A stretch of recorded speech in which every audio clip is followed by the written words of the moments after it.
नमस्कार दोस्तों और स्वागत है आप सभी का current affair updated case YouTube channel पर, जहां पर हम डिस्कस कर रहे हैं डेली करंट अफेयर्स को। This is Saurabh Solanki and we are going to discuss about the important events of 30 September 2020।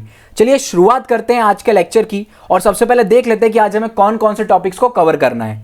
पहला जो आज का हमारा टॉपिक होने वाला है वो division of power between centre and state से रिलेटेड होने वाला है। ठीक है, यहाँ पे हम कुछ इंपॉर्टेंट पॉइंट्स को समझेंगे। Then will discuss about Harappan civilisation. उसके बाद हम एक इंपॉर्टेंट आर्टिकल डील करेंगे इन्वेसिव स्पीशीज से रिलेटेड। ऑलराइट, चलिए एक एक करके तीनों आर्टिकल्स को डिस्कस करते हैं और शुरुआत करते हैं सबसे पहले state planning to bypass central legislation. Context ये है कि आपको पता होगा कुछ दिनों पहले ही हमने एक टॉपिक डिस्कस किया था जो कि था फार्म बिल से रिलेटेड। हमने वहां पे समझा था कि बहुत सारे ऐसे फार्मर्स हैं जो कि फार्म बिल का प्रोटेस्ट कर रहे हैं। ये फार्म बिल्स जो हैं ये सेंट्रल गवर्नमेंट के द्वारा पास किए गए, यानी कि पार्लियामेंट के द्वारा पास किए गए हैं। इनका विरोध कई सारे स्टेट्स में भी देखने को मिल रहा है। तो अब कंटेस्ट ये है कि बिल तो पास हो चुके हैं सेंट्रल गवर्नमेंट के द्वारा, अब स्टेट क्या प्लान कर रहे हैं। जो स्टेट इन बिल्स का विरोध कर रहे हैं वो स्टेट प्लान ये कर रहे हैं कि अब वो इन लॉस को बाईपास कर जाएंगे, यानी कि इनके ऊपर से चले जाएंगे और अपने स्टेट में इन लॉस को फॉलो नहीं होने देंगे। ये चीज़ कहाँ से वो निकाल के लेके आ रहे हैं, तो एंट्री 33 जो है ये कंकरेंट लिस्ट में मेंशन है। ऑलराइट, 3 प्रकार की लिस्ट होती है। पहले मैं आपको लिस्ट के बारे में बताता हूं। देखिए 3 प्रकार की लिस्ट हमारे कॉन्स्टिट्यूशन में मेंशन है। लिस्ट होती क्या है, ये एक तरह से डिवीजन ऑफ पावर है स्टेट और सेंटर के बीच में, यानी कि सेंटर को पावर दे दी गई है कि आप इन मैटर से रिलेटेड लॉस बना सकते हो और स्टेट को भी वैसे ही पावर दे दी गई है कि आप जो है कुछ स्पेसिफिक मैटर से रिलेटेड अपने लॉस बना सकते हो। ठीक है, तो 3 लिस्ट मेंशन है कॉन्स्टिट्यूशन में। पहली है यूनियन लिस्ट, उसके बाद है स्टेट लिस्ट और थर्ड है कंकरेंट लिस्ट। ठीक है, ये तीनों लिस्ट जो है वो 7th schedule of Indian constitution में मेंशन है। ऑलराइट, फिर एक आर्टिकल 226 भी है। ये क्या बताता है, ये लेजिस्लेशन पावर बताता है बिटवीन यूनियन एंड स्टेट, यानी कि division of power between union and state. Alright, अब एक एक करके तीनों लिस्ट को समझते हैं। सबसे पहले समझते हैं यूनियन लिस्ट को।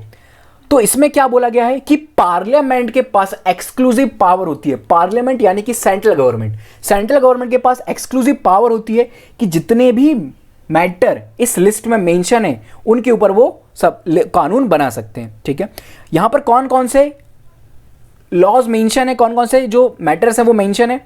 तो देखिए सबसे पहले तो नेशनल इंपॉर्टेंस से रिलेटेड जो भी मैटर होगा वो आपकी यूनियन लिस्ट में मेंशन होगा। इसमें टोटल 97 सब्जेक्ट मेंशन है। इसमें पहले 97 थे, अब उसको बढ़ाकर 98 सब्जेक्ट कर दिए गए हैं। जैसे कि एग्जांपल हम देखें तो डिफेंस से रिलेटेड हो, banking, foreign affairs, currency, atomic energy, insurance, communication, inter state trade and commerce, sensors, audit and और भी कई सारे हैं। ठीक है, पूरे 98 है टोटल। फिर है स्टेट लिस्ट। स्टेट लिस्ट में स्टेट लेजिस्लेचर के पास पावर होती है कानून बनाने की। यहां पर कौन कौन से ऐसे मैटर्स हैं, अगर हम एग्जांपल देखें कुछ, तो टोटल इसमें 59 सब्जेक्ट्स हैं और ओरिजिनली इसमें 66 हुआ करते थे, यानी कि 5 सब्जेक्ट, टोटल 7 सब्जेक्ट जो हैं वो इसमें से हटा दिए गए हैं। ऑलराइट, कौन कौन से ऐसे सब्जेक्ट हैं इसमें, तो देखिए public order, police, public health, sanitation, agriculture, ये पॉइंट याद रखिएगा, agriculture is a state subject. फिर prison, local government, fisheries, market, theatres, gambling and so on, ये सारे जो है स्टेट लिस्ट में मेंशन है। अगली लिस्ट है आपकी कंकरेंट लिस्ट।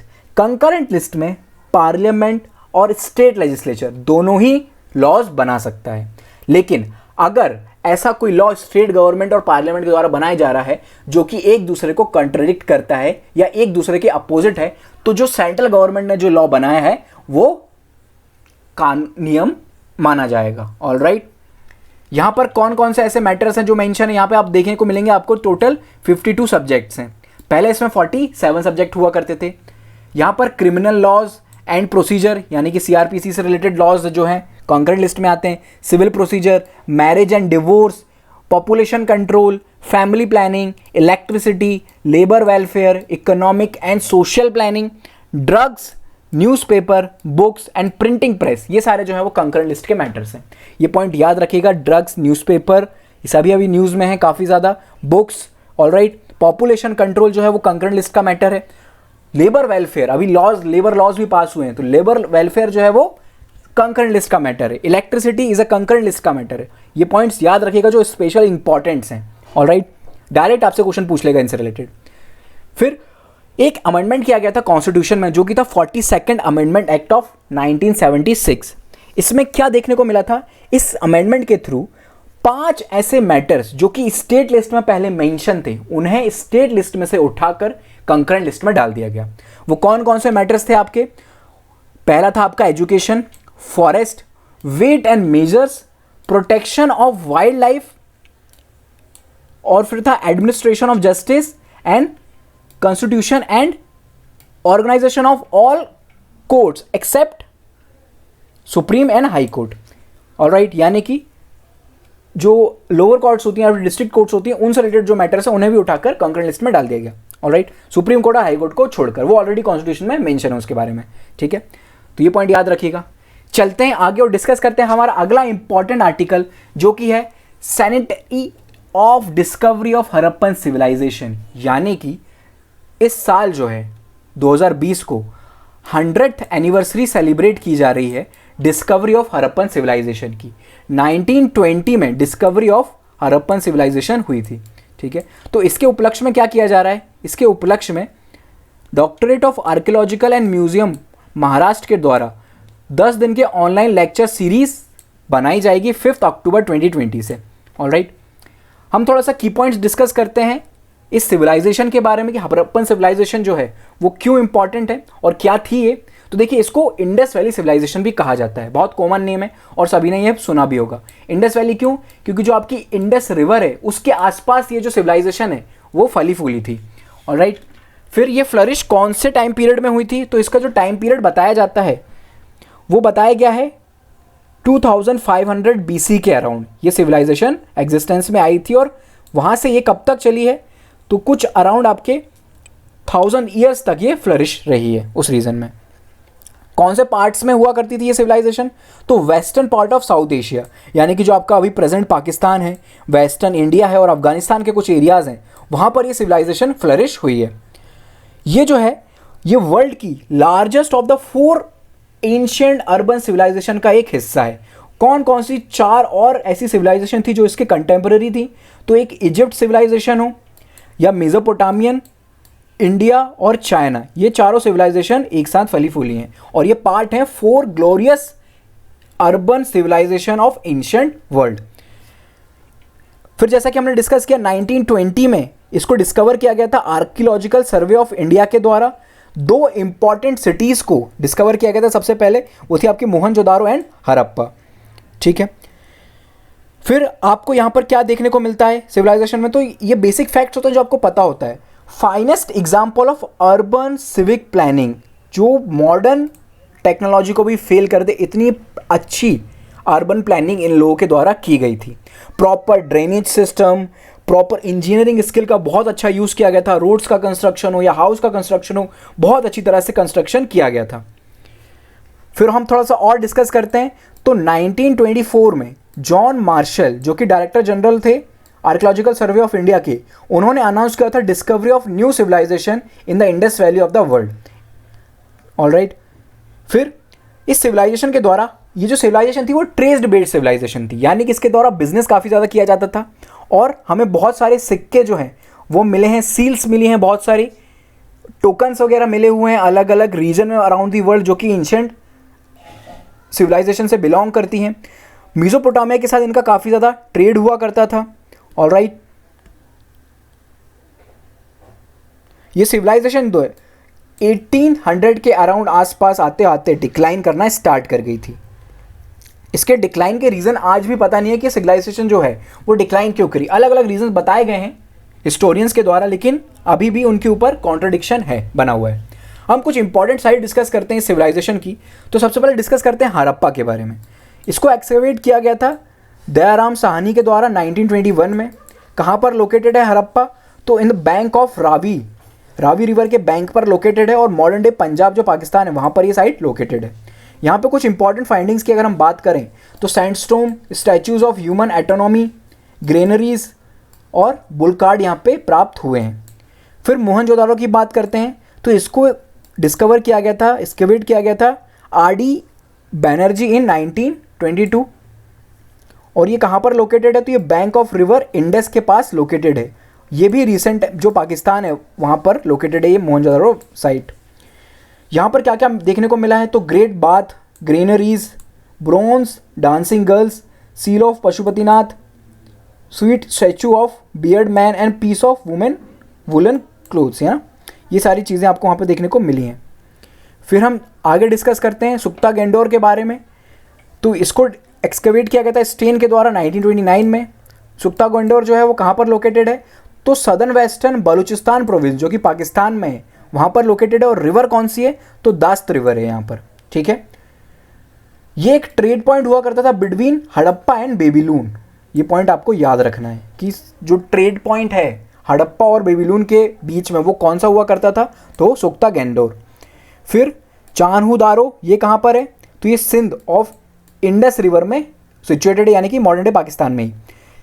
एमजी मजूमदार जो थे 1931 में इन्होंने इसको एक्सकेवेट किया था। और यहाँ पर जो इंपॉर्टेंट चीज़ हमें देखने को मिलती हैं वो थी bead makers of footprints of dog chasing a cat, ये हमें यहाँ पर देखने को मिलता है। अमरी ये कहाँ पर है, तो ये भी सेम मजूमदार जी के द्वारा एक्सकेवेट की गई थी। कहाँ पर लोकेटेड है ये, तो इंडस रिवर के बैंक पर लोकेटेड है, ठीक है। एंटीलोप एविडेंस हमें यहाँ से देखने को मिलते हैं। फिर हम काली बंगल की बात करें तो ये घोष के द्वारा 1953 में एक्सकेवेट की गई। और कहाँ पर लोकेटेड है ये, तो काली बंगल आपको बहुत याद रखना है क्योंकि ये इंडिया में लोकेटेड है जो कि राजस्थान स्टेट में है। और रिवर की अगर हम बात करें तो घग्गर रिवर। यहाँ पर हमें फायर अल्टर्स देखने को मिलते हैं, कैमल्स की बोन देखने को मिलती है और वुडन प्लॉक देखने को मिलता है। चलते हैं आगे और डिस्कस करते हैं लोथल के बारे में। लोथल को आर राव के द्वारा एक्सकेवेट किया गया था। कहाँ पर है लोथल, तो बहुत फेमस गुजरात में है और ये एक पोर्ट सिटी हुआ करता था, ठीक है। यहाँ पर डॉकयार्ड देखने को मिला है, राइस हस्क देखने को मिले हैं, फायर अल्टर्स हैं, चेस प्लेइंग है और फर्स्ट मैनमेड पोर्ट भी यहाँ पर देखने को मिला है आपको लोथल में। फिर सुरकोटा ये कहाँ पर है, तो ये जेपी जोशी के द्वारा 1964 में एक्सकेवेट किया गया गुजरात में। यहाँ पर बोन्स ऑफ हॉर्सेस देखने को मिले हैं और बीट्स देखने को मिली हैं, ठीक है। बनावली की बात करते हैं तो बनावली आरएस बिस्ट के द्वारा एक्सकेवेट की गई हिसार डिस्ट्रिक्ट ऑफ हरियाणा में, ठीक है। फिर यहाँ पर बीट्स देखने को मिले हैं, बारले देखने को मिला और evidence of both pre Harappan and Harappan culture, Harappa से पहले के और हड़प्पा के बाद वाले कल्चर के एविडेंस यहाँ पे देखने को मिले हैं। लास्ट आपकी साइड है जो इंपॉर्टेंट है वो है धोलावीरा। ये आरएस बिस्ट के द्वारा 1985 में एक्सकेवेट की गई थी और गुजरात इन रन ऑफ कच्छ, गुजरात के रन ऑफ कच्छ में लोकेटेड है। वाटर हार्नेसिंग सिस्टम यहाँ का काफ़ी अच्छा था और यहाँ पर एक वाटर रिजर्वायर भी देखने को मिला है। इतने पॉइंट्स आप याद रखिएगा। चलते हैं आगे और डिस्कस करते हैं अगला इंपॉर्टेंट आर्टिकल जो कि लोकेटेड है, रिलेटेड है कैंपेन्स टू रिमूव लंटाना जो कि राजस्थान में है। अब देखिए लंटाना होता क्या है, लंटाना जो है एक प्रकार की इन्वेसिव स्पीशीज़ है, ठीक है।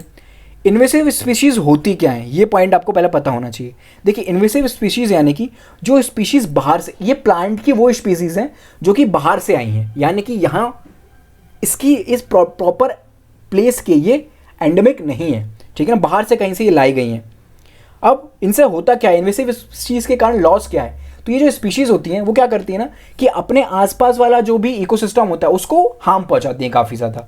और हो सकता है कि इनके आसपास जो प्लांट्स की स्पीशीज़ प्रेजेंट हों उनको ये डैमेज करे और उनको ये ख़त्म कर दें, ऑलराइट। तो अब राजस्थान की सरकार जो है वो एक कैंपेन चला रही है।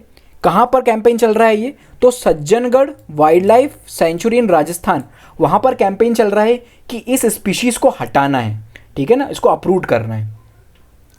ये जो स्पीशीज है लंटाना ये कहाँ की नेटिव है, तो ये सेंट्रल एंड साउथ अमेरिका के नेटिव्स हैं, ऑलराइट। तो ये पॉइंट आप याद रखिएगा, ठीक है। हम सज्जनगढ़ वाइल्ड लाइफ सेंचुरी के बारे में थोड़ा सा डिस्कस कर लेते हैं। कहाँ पर लोकेटेड है ये, तो उदयपुर राजस्थान में लोकेटेड है। इसकी अगर हिस्ट्री की बात करें तो ये सज्जनगढ़ पैलेस है एक उदयपुर में ही, जो कि 1884 में बिल्ड किया गया था महाराजा सज्जन सिंह के द्वारा, जो कि मेवाड़ डायनेस्टी के थे। उसी का पार्ट है ये वाइल्ड लाइफ सेंचुरी भी, ये जो पैलेस है उसी का पार्ट है ये। फिर यहाँ के अगर हम कुछ इंपॉर्टेंट फ्लोरा और फौना की बात करें तो यहाँ पे आपको चीतल्स देखने को मिलेंगे, पैंथर्स हैं, hares, blue bulls, jackals, wild boars, hyenas and sambars, ये आपकी इंपॉर्टेंट स्पीशीज़ है जो यहाँ पर पाई जाती हैं। और more than 79 species of plant भी यहाँ पर पाई जाती हैं। फिर ये जो पूरा वाइल्ड लाइफ सेंचुरी है ये फेमस है लॉन्ग बिल्ड वल्चर्स के द्वारा, जो कि एक प्रकार है आपके इंडियन वल्चर्स का। अगर हम इंडियन वल्चर्स की बात करें तो ये IUCN की रेड लिस्ट में क्रिटिकली एंडेंजर्ड स्पीशीज़ में है, साइट्स की अपेंडिक्स 2 में आते हैं और वाइल्ड लाइफ प्रोटेक्शन एक्ट के अंदर शेड्यूल 1 में इनको रखा गया है। ठीक है, इतना बेसिक याद रखिएगा।